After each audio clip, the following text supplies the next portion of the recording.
Здравейте! Вие гледате Светът на здравето. Започваме с една позитивна новина, която е маскирана като предупреждение.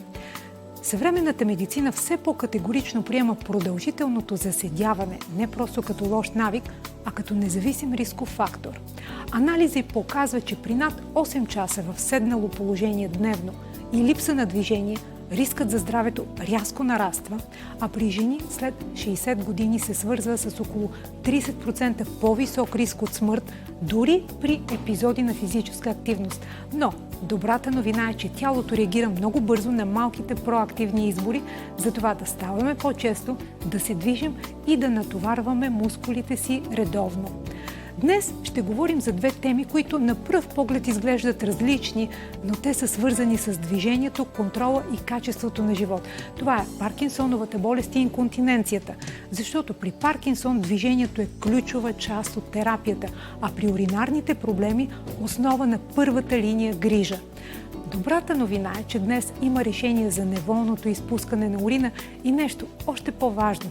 Започва национална кампания за безплатни прегледи за инконтиненция и сега ще ви разкажем повече за нея.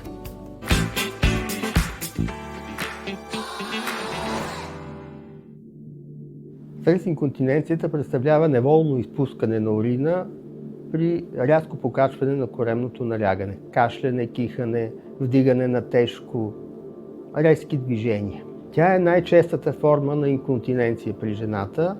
В зависимост от това какви критерии използваме, може да се окаже, че горе-долу поне 1/3 от жените са имали такива неприятни преживявания през живота си. А като системен проблем, ежедневен, се среща при може би около 20% от жените. Основно стрес инконтиненцията възниква при раждали жени, които са раждали по естествен път. Не, че е невъзможно да го има и при нераждали, и при раждали с цезарово сечение. Основно вагиналното раждане е това, което влияе на структурите, на функцията на органите в таза и отключва стрес инконтиненцията. Трябва да се знае обаче, че между раждането и стрес инконтиненцията обикновено минава доста години. Дори десетилетия. Не е казано, че веднага след това ще се появи, но с времето се натрупват изменения в тъканите и се явява този симптом.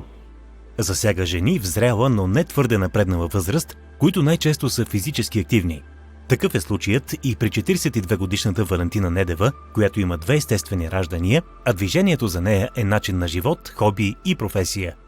Тя е спортен и танцов инструктор и се занимава с зумба, канго джъмпс, сватбени танци, пилатес, йога и други.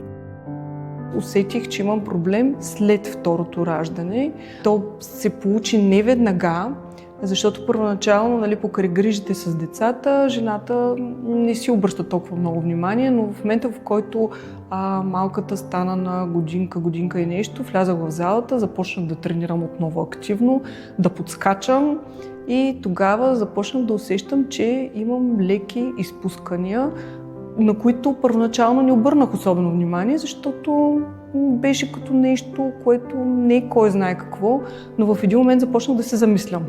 Не се чувствах комфортно, притеснявах се от околните и в крайна сметка усетих, че започнах много да мисля за това, което започна много да ме притеснява. Започнах да си мисля кога ходя до тоалетната, как съм се облякла, дали всичко е наред и прекалено много се фокусирах в това и реших, че просто трябва да сложим край на този проблем. Започнах да правя упражнения вкъщи, да търся информация, но се оказа, че не ми беше напълно достатъчно. Щастлива съм, че бях открита към моя гинеколог-лекар, който веднага като разбра за този мой проблем, ме насочи, че има и процедури, които биха могли да подобрят това състояние. До към този момент изобщо не знаех, че и това е възможно. По тази причина е изключително важно да знаем, че това състояние е лечимо и не трябва да приемаме живота с него за нормален, а да потърсим решения, каквито определено не липсват. Два типа лечение, както навсякъде в медицината, е консервативно и оперативно. Оперативното лечение е метод на избор, когато има сериозни анатомични дефекти. Нарушения в анатомията, в позицията на органите, които с консервативни средства не могат да бъдат коригирани. И тогава ние прилагаме множество възможни налични оперативни техники за възстановяване на нормалната статика на пикочния мехур, на уретрата, с което се решава и проблема. При по-леките форми имаме възможности и за консервативно лечение.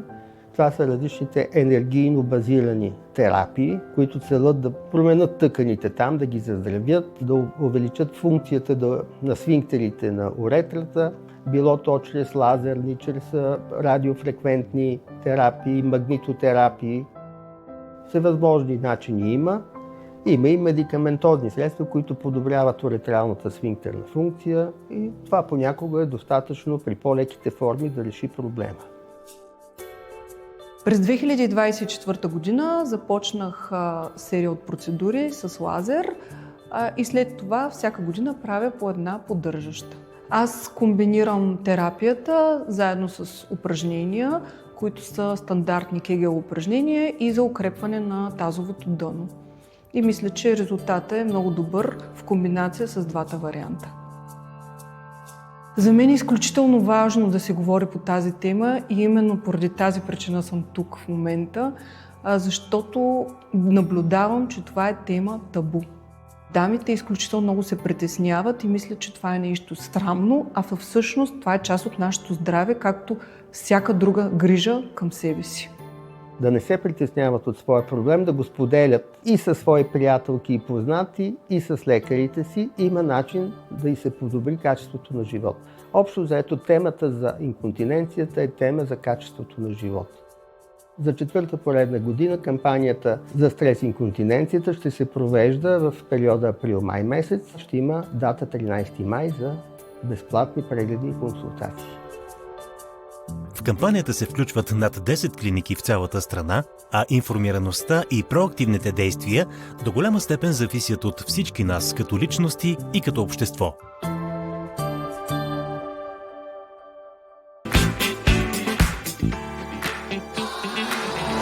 Останете с нас и след рекламите, когато ще разговаряме с академик Иван Миланов в контекста на 11 април, Световния ден посветен на борбата с болестта на Паркинсон.